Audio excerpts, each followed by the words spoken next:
Сәлем қыздар, біз бүгін сіздермен осындай үйде бар қарапайым заттардан жасалатын, өте оңай жолмен жасалатын кекстер дайындаймыз.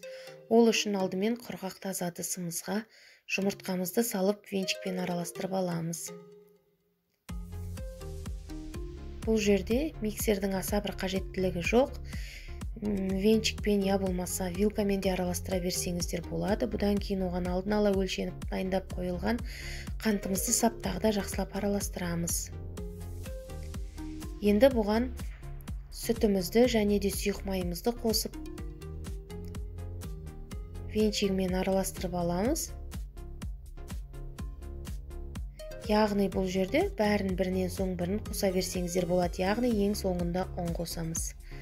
Оның алдында біз қопсытқышымызды және ванилинімізді қосып аламыз. Енді ұнымызды електен өткізе отырып аз-аздан қосып осыны араластырып қоймалжың қамыр жасаймыз. Қамырымыз осындай қаймақ тәрізді қоймалжың болады. Содан соң оны формамызға құйып 180 градуста 25-30 минуттай пісіреміз. Піскенін пирогымыздың ағаш таяқшаның көмегімен білеміз.